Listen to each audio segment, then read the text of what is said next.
le Premier ministre, semblait avoir dit aussi, après la rencontre avec les patrons des médias, qu'il avait reçu carte blanche. Vous ne pouvez pas dire que vous avez reçu carte blanche, après vous revenez, vous dites, la balle est dans le camp des associations de presse. Bon, quand on dit que c'est une contre-vérité, on va s'arrêter devant les gens pour dire une mouche nous a piqué. Pourtant, c'est le cas. Pourtant, c'est le cas. Et c'est une illégalité.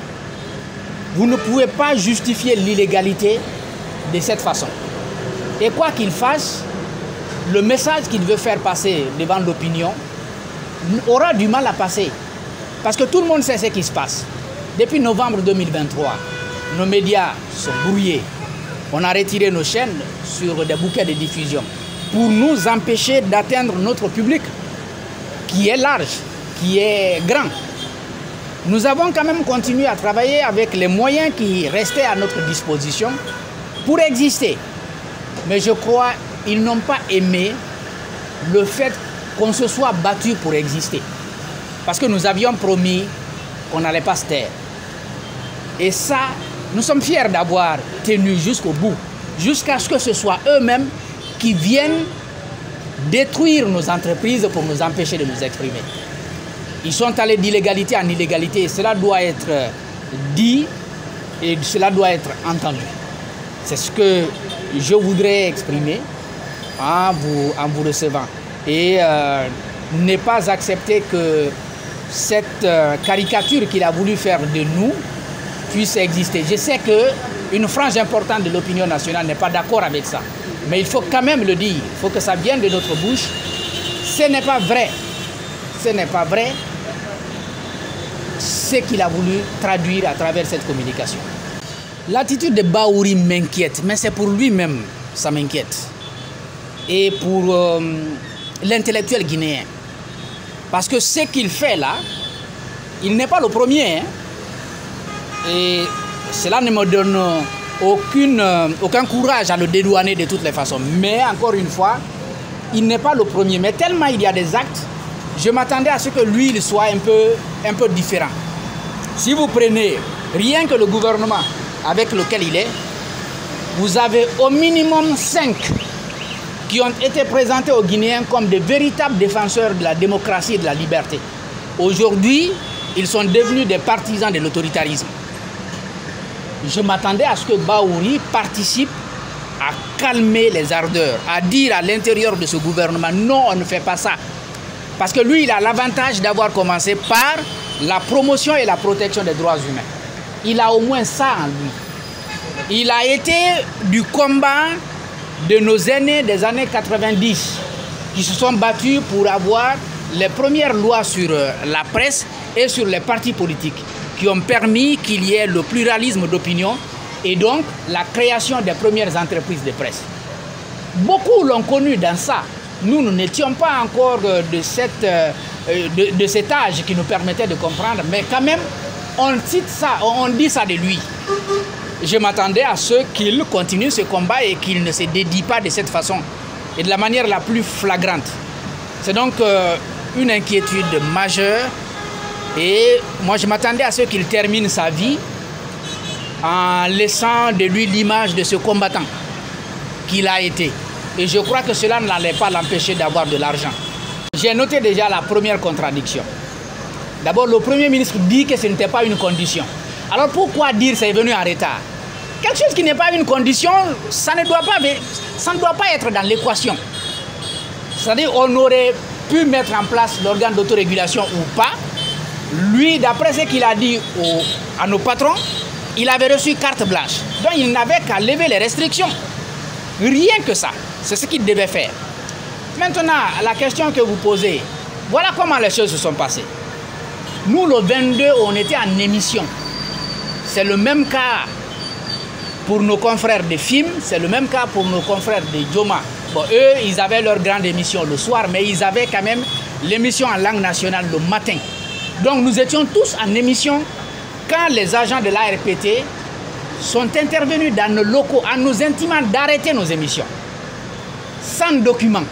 Parce que le document qu'ils avaient été avec eux, nos responsables techniques ont demandé à ceux qu'on leur donne quand même un document qui demandent à ce qu'on arrête les émissions.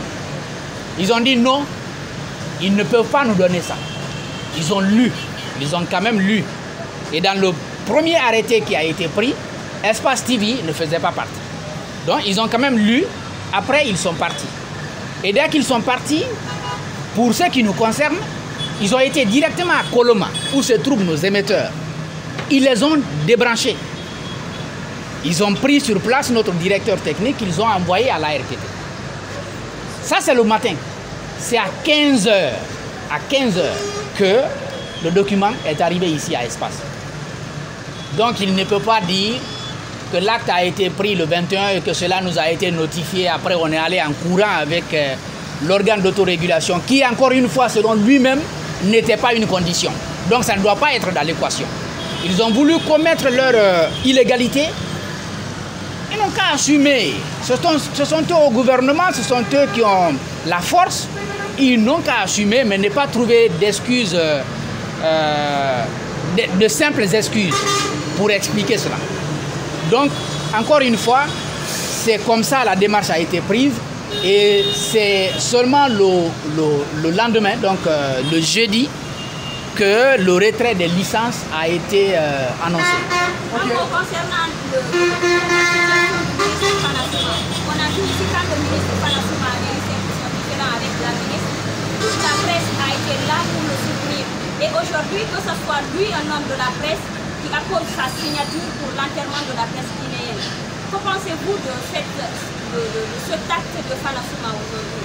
Parce qu'apparemment, selon l'opinion publique, c'est une déception que ce soit un homme de presse pour qui la presse guinéenne s'est battue, qui appose lui-même sa signature pour enterrer la presse guinéenne.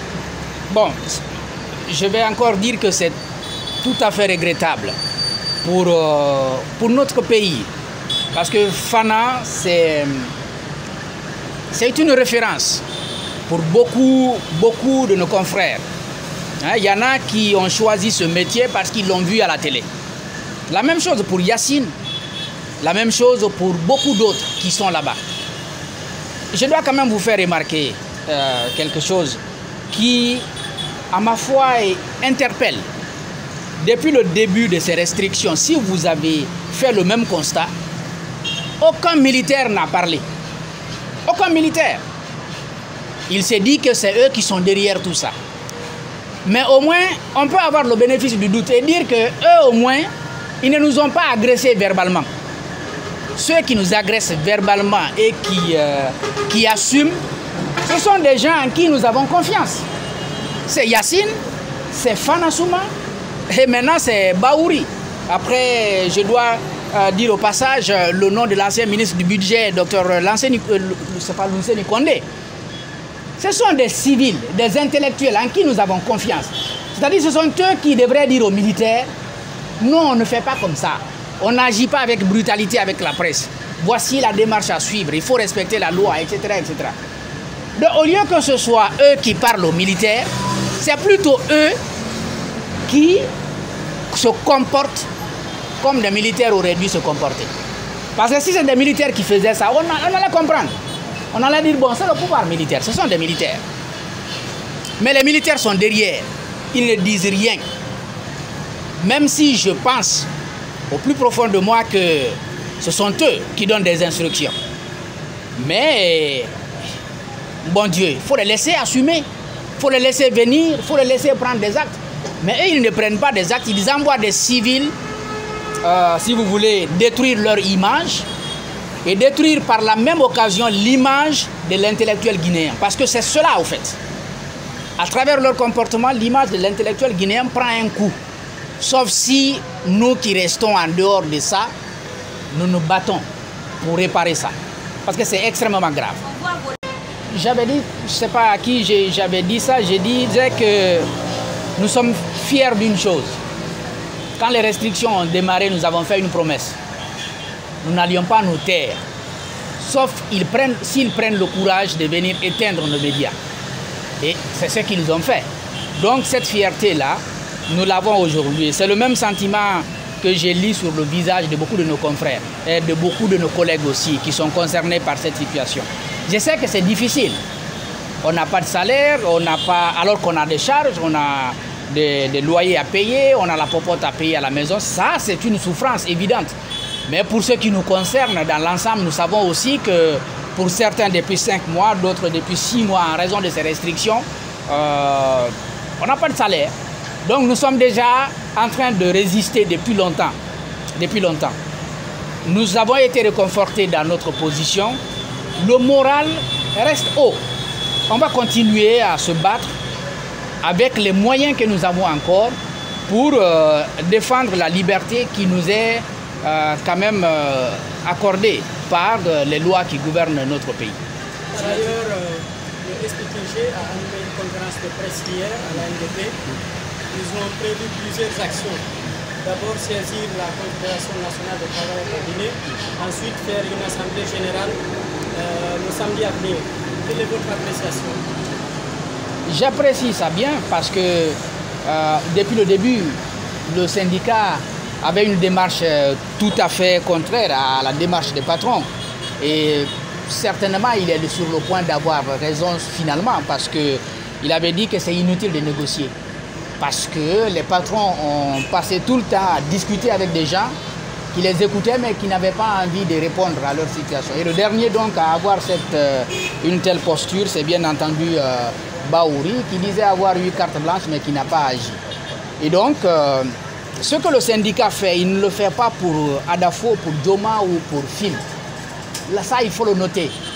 Et ça me permet de réagir au communiqué du gouvernement qui voulait faire une comparaison, dire bon, ce ne sont que 3 radios, 2 télévisions, si j'ai bien noté, qui sont concernées. Même si nous n'étions pas de groupes importants, de groupes de médias importants dans ce pays, même si c'est une radio qui n'était écoutée qu'à Kaloum, même si c'est un journaliste seulement qui avait été touché, toute la corporation devrait se sentir concernée parce que à travers l'acte qui a été posé, c'est une atteinte grave à la liberté de la presse. Donc ce n'est pas une question de Adafo, ce n'est pas une question de Djoma. C'est vrai que pour nous, ce qui nous concerne, c'est vraiment les emplois. On peut les perdre. Beaucoup d'entre nous peuvent se retrouver ailleurs, peut-être même changer de métier. Mais ce qu'ils ont commencé, ils ne vont pas arrêter. Ils vont continuer à le faire. Merci. Merci.